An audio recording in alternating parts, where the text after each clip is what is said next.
Mine klienter deler med mig, at de synes, den tid, vi har haft, har givet dem en livsforandrende transformation. Og det er jo typisk fordi, at jeg er god til at tage de komplekse ting og gøre dem simple. For eksempel, vi mennesker sådan set er altid i enten det ene eller andet tilstand af flow, eller vi er blokeret. Og vi kan godt intuitivt vide, hvad for en vi er i, når jeg for eksempel beskriver det som noget, de føles tungt, noget, de er hårdt, drænende, man bliver helt træt, hvor det er, at man skal virkelig power igennem, kontrollere tingene. Vi oplever en cyklus af mangle eller underskud versus flow state, som føles nemt, let, lige til, fuld af energi, liv.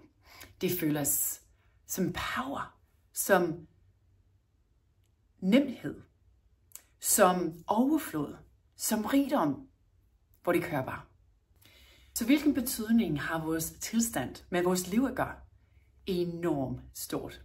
Fordi en blokering over tiden, som er kronisk, kan ende i en depression, kan give stress, det kan skabe angst, det kan gøre, at man kan blive syg, og fravær fra arbejde, fordi man ikke kan klare sin hverdags opgaver.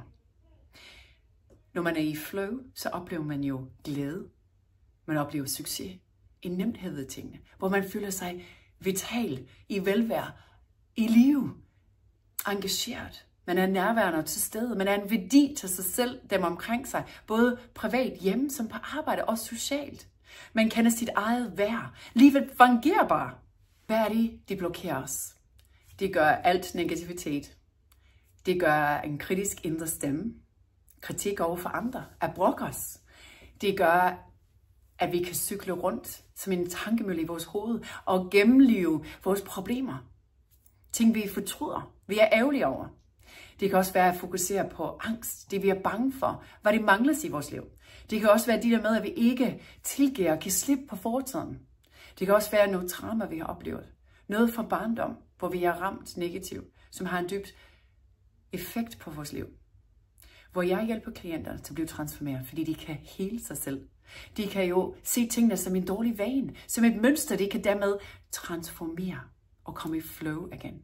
Så hvis du gerne vil vide mere om, hvordan du kan lykkes i dit liv med at have mere flow end blokering, så vil jeg gerne invitere dig til mit webinar om, hvordan man kan slippe sin Yoda indfra fri. Jeg håber, jeg ser dig.